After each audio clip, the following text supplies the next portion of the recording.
अस्सलाम वालेकुम नाहिद क्लास। कैसे हैं आप लोग। आज हम फिज़िक्स के चैप्टर 3 से topic Newton's second law study करेंगे। न्यूटन सेकंड लॉ इम्तहानी नुक्ते नज़र से बहुत ज़्यादा अहमियत का हामिल है और ये ज़्यादा लेंथी और पेचीदा भी नहीं है, आप इसे आसानी से समझ सकते हैं। न्यूटन अपने सेकंड लॉ में कहता है कि जब किसी बॉडी पर फोर्स लगाई जाती है तो फोर्स की वजह से बॉडी में एक्सेलरेशन पैदा होगा और ये एक्सेलरेशन फोर्स की डायरेक्शन में होगा। और इस एक्सेलरेशन का जो इन्हिसार है वो दो चीज़ों पर है। एक इसका इन्हिसार है फोर्स की मिकदार पर और दूसरा इसका इन्हिसार है बॉडी के मास पर। न्यूटन सेकंड लॉ क्या कहता है कि जब किसी बॉडी पर लगाई जाती है फोर्स तो फोर्स की वजह से क्या पैदा होगा, एक्सेलरेशन।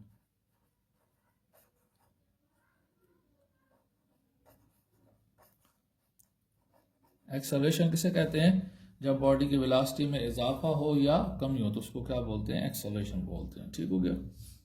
तो जब किसी बॉडी पर फोर्स लगाई जाएगी, फोर्स की वजह से बॉडी में क्या पैदा होगा, एक्सेलरेशन पैदा होगा। और एक्सेलरेशन जो है इसका इन्हिसार दो चीज़ों पर होगा। पहली चीज़ है बॉडी पर अमल करने वाली फोर्स।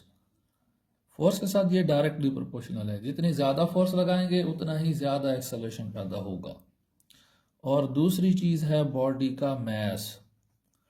मास के साथ ये एक्सेलरेशन इन्वर्सली प्रोपोर्शनल है। बॉडी का मास जितना ज़्यादा होगा उसमें एक्सेलरेशन उतना कम पैदा होगा और जितना मास कम होगा उसमें एक्सेलरेशन उतना ज़्यादा पैदा होगा। चलिए न्यूटन सेकंड लॉ को प्रैक्टिकली ऑब्जर्व करके देखते हैं। हमारे पास एक बॉडी मौजूद है जिसके ऊपर अभी हमने फोर्स नहीं लगाई तो इसमें कोई एक्सेलरेशन नहीं है, मतलब ये रेस्ट की हालत में है और इसकी वेलोसिटी ज़ीरो है, इसकी वेलोसिटी के अंदर कोई चेंज नहीं आ रहा। अब हमने लेड पेंसिल की मदद से इस पर लगाई है फोर्स, तो देखिए फोर्स लगाने से इसकी वेलोसिटी यानी कि स्पीड में चेंज आ गया है।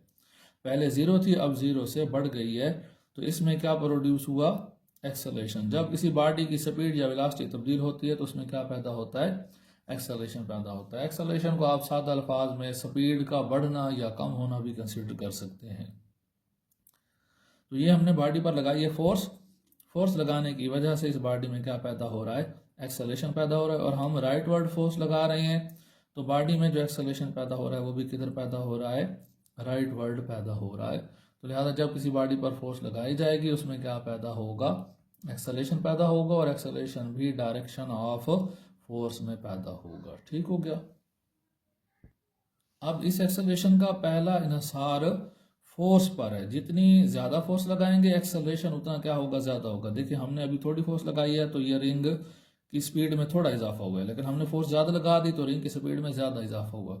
मतलब पहले कम फोर्स लगाई थी तो कम एक्सेलरेशन पैदा हुआ था, बाद में ज़्यादा फोर्स लगाई तो ज़्यादा एक्सेलरेशन पैदा हो गया। तो अगर हम इसी बात को मैथमेटिकली लिखना चाहें तो हम कुछ ऐसे लिखेंगे कि F is directly proportional to A, या सॉरी उल्टा हमें लिखना चाहिए A is directly proportional to F। यानी कि हम जितनी ज़्यादा बॉडी पर फोर्स लगाएंगे उसमें उतना ही ज़्यादा क्या पैदा होगा, एक्सेलरेशन पैदा होगा। जब हम कहते हैं कि दो चीज़ें डायरेक्टली प्रोपोर्शनल हैं तो इसका मतलब ये होता है कि अगर एक की मिकदार में इजाफा होगा तो दूसरी की मिकदार में भी क्या होगा, इजाफा होगा। यानी कि हम जैसे जैसे फोर्स बढ़ाते जाएंगे वैसे वैसे बॉडी का एक्सेलरेशन बढ़ता जाएगा। जी दूसरा पॉइंट ये था कि अगर बॉडी का मास ज़्यादा होगा तो उसमें एक्सेलरेशन कम पैदा होगा और अगर बॉडी का मास कम होगा तो उसमें एक्सेलरेशन ज़्यादा पैदा होगा। यानी कि एक्सेलरेशन बॉडी के मास के इन्वर्सली प्रोपोर्शनल है। तो ये आपके सामने दो ऑब्जेक्ट्स मौजूद हैं, एक रिंग जो कि हल्की है, तो हम इस पर थोड़ी सी फोर्स लगाते हैं तो ये इसमें अच्छा खासा एक्सेलरेशन पैदा हो जाता है। इसको एक्सेलरेट करना कोई मुश्किल नहीं है। वजह क्या है कि इसका मास कम है तो इसमें थोड़ी फोर्स से भी ज़्यादा एक्सेलरेशन पैदा हो रहा है।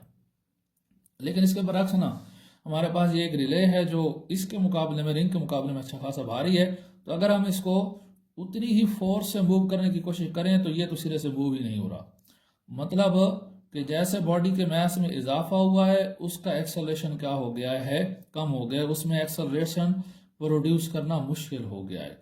तो अब अगर हम इसमें इसके बराबर एक्सेलरेशन पैदा करना चाहेंगे तो फिर हमें बहुत ज़्यादा फोर्स लगानी पड़ेगी, तब जाके कहीं इसका एक्सेलरेशन उसके बराबर होगा।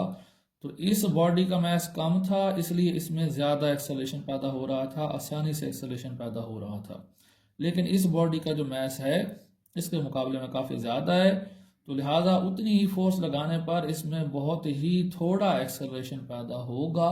तो रिजल्ट क्या हुआ कि एक्सेलरेशन और मास एक दूसरे के इन्वर्सली प्रोपोर्शनल हैं। इन्वर्सली प्रोपोर्शनल वो क्वांटिटीज़ होती हैं कि जब एक क्वांटिटी बढ़े तो दूसरी कम हो जाए, दूसरी बढ़े तो पहली कम हो जाए। तो अगर हम इस चीज़ को मैथमेटिकली लिखना चाहें तो इसको हम कुछ ऐसे लिखेंगे, acceleration of the body is inversely proportional to mass. तो जब भी इन्वर्सली प्रोपोर्शनल लिखना होता है हम 1 करके राइट करते हैं, यानी कि जब दो चीज़ें इन्वर्सली प्रोपोर्शनल हों तो एक चीज़ ऊपर होती है और एक चीज़ किधर होती है, नीचे होती है। इसको आप प्रोपोर्शनैलिटी नंबर 1 का नाम दे दें और इसको आप प्रोपोर्शनैलिटी नंबर 2 का नाम दे दें। कंबाइनिंग बोथ प्रोपोर्शनैलिटीज, दोनों प्रोपोर्शनैलिटीज को हम क्या कर सकते हैं, इकट्ठा कर सकते हैं। क्यों? क्योंकि दोनों की ना लेफ्ट साइड सेम है। तो लेफ्ट साइड को हम जस्ट 1 टाइम लिखेंगे, आगे प्रोपोर्शनल, और नेक्स्ट हमारे पास इसमें क्या आ जाएगा, एफ ऊपर है तो इसको हम ऊपर ही रखेंगे और एम नीचे है तो इसको हम डिनोमिनेटर में राइट करेंगे। तो ए प्रोपोर्शनल हो गया एफ ओवर एम के। तो इसको आप इक्वेशन में कन्वर्ट कर सकते हैं। किसी भी प्रोपोर्शनैलिटी को इक्वेशन में तब्दील करने के लिए हमें लगाना पड़ता है कांस्टेंट। ये प्रोपोर्शनैलिटी का सिंबल है, प्रोपोर्शनैलिटी की अलामत है, इसको आप हटा देंगे और इसकी जगह इक्वलिटी का साइन यानी कि बराबर की अलामत डालेंगे। लेकिन इसको हटाने और बराबर लगाने के लिए आपको एक इजाफी तौर पर क्वांटिटी यहाँ ऐड करनी पड़ती है जिसको क्या बोलते हैं, कांस्टेंट, कांस्टेंट ऑफ प्रोपोर्शनैलिटी। तो ये आपने कांस्टेंट ऑफ प्रोपोर्शनैलिटी लगा दिया, आगे क्या आ जाएगा, एफ ओवर एम। ठीक हो गया। तो कांस्टेंट ऑफ प्रोपोर्शनैलिटी यहाँ पर क्या है, के। ये क्या है, constant of proportionality, constant of proportionality.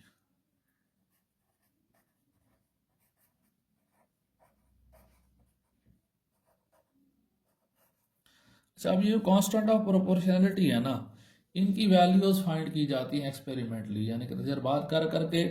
Acceleration की वैल्यू नोट की जाएगी, फोर्स कितनी लग रही थी वो नोट की जाएगी, मास कितना था बॉडी का वो नोट किया जाएगा। तो डिफरेंट एक्सपेरिमेंट किए जाएंगे, फिर उनकी मदद से जो है ना इस कांस्टेंट की वैल्यू निकाली जाती है। तो साइंटिस्ट ने यहाँ पर कांस्टेंट के की जो वैल्यू फाइंड की है वो कितनी आती है, हमारे पास 1 आती है। डिफरेंट सिचुएशन में कांस्टेंट की वैल्यू डिफरेंट आ सकती है। बहरहाल यहाँ पर हमारे पास कांस्टेंट के की वैल्यू क्या आई, 1 आई। तो ये जो हमारी इक्वेशन है ये क्या हो जाएगी, A is equal to 1 into F over M. तो अब 1 से मल्टीप्लाई करें ना करें उससे कोई फर्क नहीं पड़ेगा। तो लिहाजा जो है ना ए किसके बराबर हो गया, एफ ओवर एम के। एम को आप लेफ्ट साइड पर ले जाएं तो ये ए से क्या हो जाएगा, मल्टीप्लाई हो जाएगा, यानी कि एम ए बराबर हो जाएगा किसके, एफ के। साइडें उलट कर लें, राइट साइड को लेफ्ट, लेफ्ट को राइट बना दें, तो हमारे पास न्यूटन सेकंड लॉ की फाइनल मैथमेटिकल फॉर्म आ जाएगी जो कि F is equal to M A है। तो जब हम किसी बॉडी पर फोर्स लगाते हैं तो उस बॉडी में क्या पैदा होता है, एक्सेलरेशन पैदा होता है।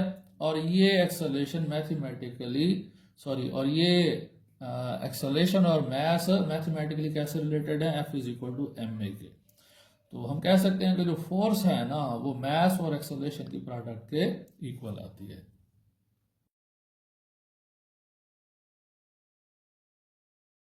जी, हमारे पास फोर्स की इक्वेशन आ गई है, तो इस इक्वेशन को इस्तेमाल करते हुए हम फोर्स का यूनिट फाइंड कर सकते हैं। तो यूनिट ऑफ फोर्स जो है ना वो कहलाता है न्यूटन। न्यूटन ने ही सारी इस पर रिसर्च की है। तो ये साइंस के अंदर ट्रेंड है कि साइंटिस्ट अपनी रिसर्च शुदा क्वांटिटी का नाम जो है वो अपने नाम पर रख सकते हैं।